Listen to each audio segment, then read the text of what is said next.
관리처분 인가가 나서 그게 분양 자격이 있다고 판정이 되었지만 명백하게 물딱지입니다. 물딱지로 판명될 가능성이 상당히 높습니다.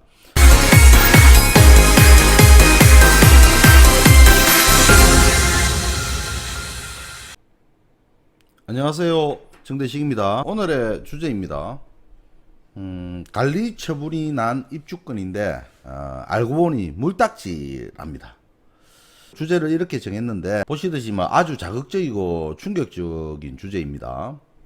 사실 생각하기도 싫은 내용입니다. 재개발 투자할 때 여러가지 많은 리스크가 노출이 되죠. 그런데 이런 경우가 최악의 경우입니다. 조합은 자격이나 분양 자격을 못 받게 되는 경우가 상당히 많이 있습니다. 좀 더 정확하게 설명을 좀 드리면, 분양 자격이 있는 줄 알고 매매를 해서 보유를 하고 있었는데 나중에 보니 분양 자격이 없는 거죠. 특히나 요즘 들어 중개사님들과 투자하시는 분들이 엄청 문의가 많이 오시거든요. 전화가 엄청 많이 와요. 엄청 많이 오는 거 보니 불장은 불장인 것 같습니다. 전화를 한번 받아보면 참 어이가 없습니다. 그 문의를 쭉 들어보면 이것도 모르나 싶어요. 사실 기본에 좀 충실해야 되는데 많이 사실 아쉽습니다. 그래서 사실 현장에서 시시하면서 넘어가기 때문에 잘 모르시는 분들도 많이 있는데 그 중개 현장에서 많이 발생되고 있는 게 사실입니다. 제가 있는 망미 2구역에서도 최근에 몇 건이나 중개 사고가 났습니다. 고객과 싸우고 분쟁이 많이 나요. 사고가 너무 많이 나다 보니까 조심해야 될 것 같습니다. 이 부분은 좀 더 이따 자세하게 사례를 들어서 한 번 더 제가 언급하겠습니다. 다들 돈 벌자고 투자하지 않겠습니까? 재개발이 너무 뜨겁다 보니까 나중에 받아야 되는 조합원 입주권, 분양 자격이 너무 사고가 많이 생기고 있으니까 좀 더 체크하고 조심해야 됩니다. 투자하는 입장에서 조심하자는 그런 측면이 강하고 경각심을 가지자는 의미로 이해하시면 될 것 같습니다. 재개발과 재건축을 투자할 때 정비사업의 진행에 대한 단계별 절차를 아셔야 됩니다. 그렇지만 요 많은 내용을 제가 설명드리기는 시간상 부족하고 앞전 영상에 이런 내용들을 좀 올려놨으니까 그런 부분 좀 참고를 하시면 될 것 같아요. 그 중에서도 제일 중요한 게 정조사관입니다. 정비구역이 지정이 되고 그 다음 조합 설립 인가가 나고 사업시 인가가 나고 관리처분 인가가 나는데, 보통 관리처분 인가 단계에서 분양 자격이 확정이 됩니다. 그렇지만 우리가 투자를 하는 시점은 언제부터 투자를 합니까? 정비구역이 요즘은 정비구역 지정이 되기도 전에도 투자를 하는 경우가 많죠. 저는 기본적으로 조합 설립 나고 난 뒤에 지역만 투자를 하자라고 이야기합니다. 그렇게 하더라도 문제가 생기는 경우가 상당히 많아요. 그래서 많은 어려운 리스크가 많이 있기 때문에 조심을 해야 되고 한 번 더 체크하고 체크해야 된다, 이렇게 보시면 되는 것 같고요. 재개발 재건축을 투자를 할 때 토지 소유자 개념을 여러분들이 체크를 좀 하셔야 되는데, 재건축 같은 경우에는 좀 쉽습니다. 건축물 및 부속토지 소유자로 딱 되어 있기 때문에 어려울 게 별로 없어요. 근데 재개발은 토지 또는 건축물 또는 그 지상권자 이렇게 해놨기 때문에 토지 다르고 또 주택 다르고 건축물 다르고 상가 다르고 다 다릅니다. 그래서 권리 분석이 어렵습니다. 보통 이런 토지 소유자들이 조합원 자격을 다 얻어요. 조합원은 토지 등 소유자로 하되라고 이렇게 법에서 명시를 해놨습니다.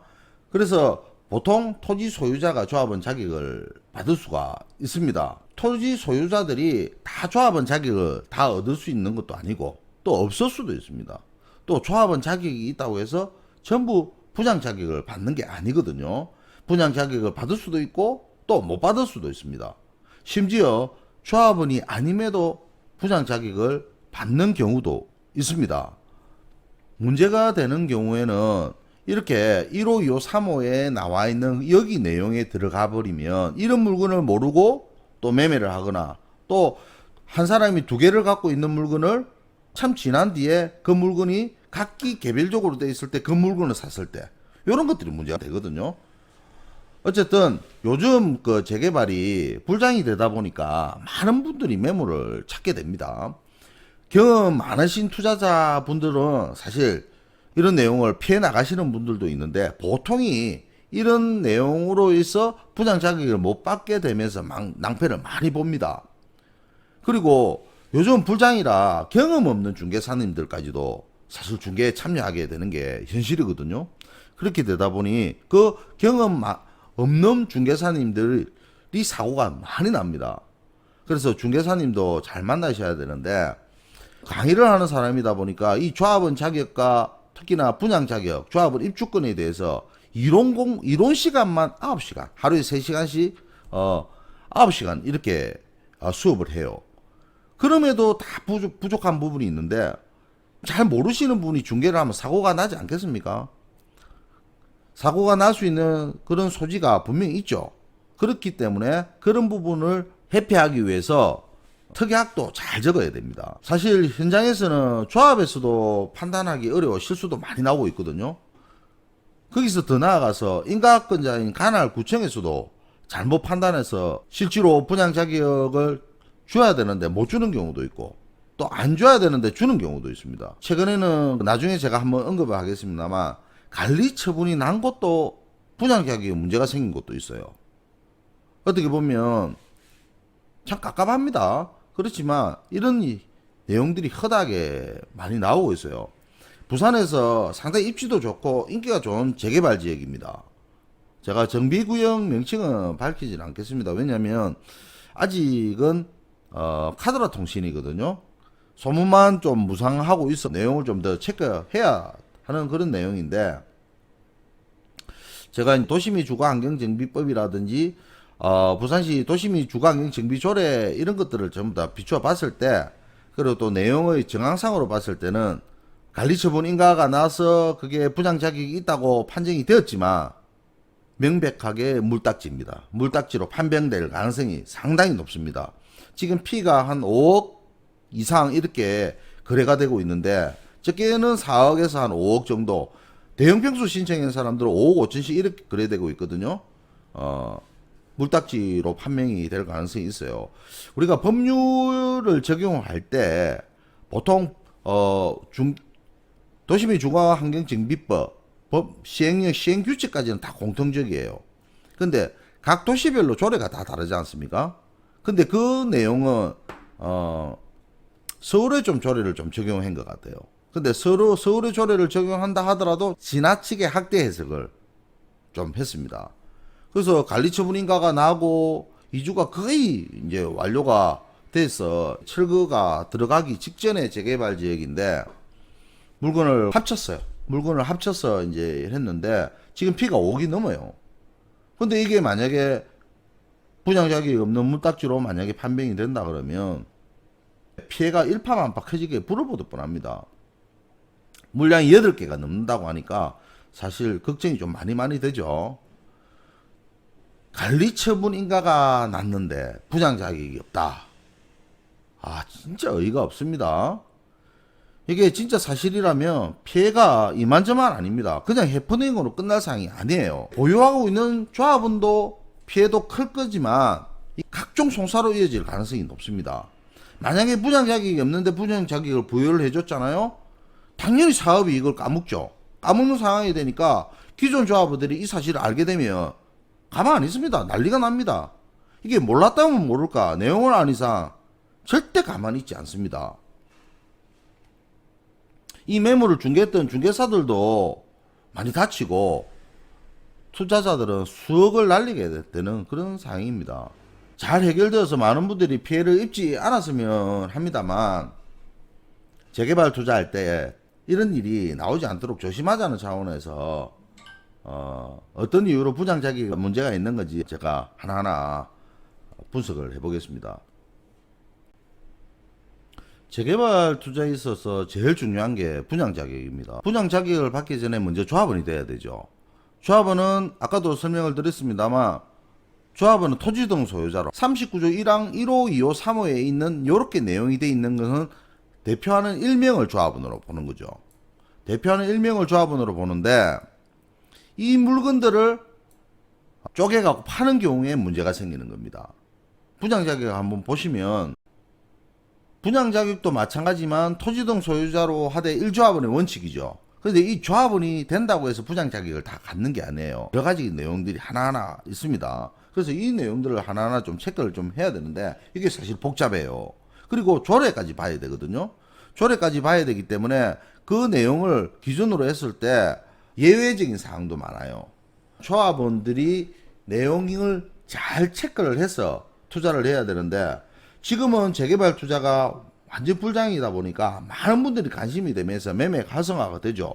무분별하게 투자가 이루어지고 있습니다. 그러다 보니까 많은 중개사, 경험이 없는 중개사 이런 분들이 참여하게 되면서 복잡한 권리관계를 분석을 못한 상태에서 매물을 소개를 하고 이렇게 하다 보니 사고가 많이 나는 거죠. 조합도 문제가 있을 수도 있고 간청도 문제가 있을 수가 있습니다. 요번에 문제가 됐던 그 물딱지의 내용을 한번 보시면 사건의 개요가 이렇습니다. 요 39조 1항 2호 내지 3호 여러 명의 토지등 소유자가 1세대에 속할 때 대표 1인을 준다고 했고요. 어떤 조건을 충족했을 때는 또 조합은 자격을 얻는 경우도 있습니다. 보통 문제가 되는 게 3호입니다. 조합 설립 인가 후 한 명의 토지등 소유자로부터 양수해서 여러 명이 소유하게 된대 이런 경우가 있습니다. 보통 재개발 재건축은 뭐 예외로 소유하고 있는 수만큼 다 주기 때문에 상관이 없는데 재개발은 한 가구당 한 세대당 하나의 입주권이 나오는 게 원칙이에요. 한 명이 정비사업구역 안에 만약에 주택을 여러 채를 가지고 있어도 입주권이 하나밖에 안 나옵니다. 그런데 이분이 조합 설립 인가가 나고 난 뒤에 그 중 하나를 매도하는 거죠. 매도할 수 있습니다. 그러면 그 주택을 매수하면 어떻게 되겠습니까?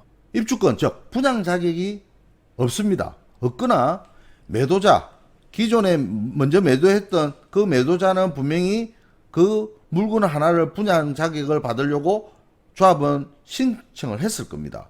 그 사람하고 같이 공유하게 되는 이상한 상황이 생기게 되거든요. 그런데 이 물건을 현금 청산 물량이 되다 보니까 이 분양 자격이 안 나오는 물건에다가 가소 토지를 붙여서 억지로 분양 자격을 만드는 겁니다. 그게 요번에 밝혀지게 된 겁니다. 사실 이런 경우가 많습니다. 조합에서도 사실 체크를 하지 못하고 알면서도 체크를 못하는 경우는 없어요. 그렇지만 모르고 체크를 못합니다. 조합을 너무 믿으시면 안 돼요. 그리고 그 내용을 인가권자인 관할구청에서 관리처분 인가를 낼 때 관할구청에서도 다 내용을 확인을 하는데 확인이 안 되죠. 왜? 조합에서 내용을 잘 체크해서 오지 않았을까라고 하면서 체크를 잘 못하고 넘어가는 경우가 많습니다. 그래서 엉터리로 관리처분 인가가 난 경우가 엄청 많습니다. 해지를 하기 위해서 계약을 하실 때 특약을 어떻게 적는가가 중요합니다. 당연히 매도인이랑 조합에 가서 입주권이 나오냐 안 나오냐 따지고 난 뒤에 계약을 체결하는 경우가 있는데 조합에서 나온다고 했다가 나중에 법을 해석을 잘못해 가지고 안 나오는 경우가 많이 생기게 되는 거죠. 이런 경우가 많이 있습니다. 이상으로 우울한 내용을 좀 전해드렸습니다. 재개발이 너무 뜨겁다 보니 사고가 너무 많이 생기고 그래서 좀 더 체크하고 조심하자라는 측면에서 말씀을 드렸어요. 좀 더 조심하고 경각심을 가지자라는 그런 의미로 이해하시면 될 것 같습니다. 모든 투자는 자기가 아는 것만 보입니다. 쉽게 말해서 아는 것까지 대응을 하는 거기 때문에 자기가 아는 내용이 한계가 있죠. 그러다 보니까 전문가들하고 또 조력을 받을 수 있는 분들하고 협의해서 1등 투자가가 되시기 바랍니다. 도움이 되셨다면 구독 부탁드리고 다음에도 더욱 알찬 내용 준비해서 찾아뵙도록 하겠습니다. 감사합니다.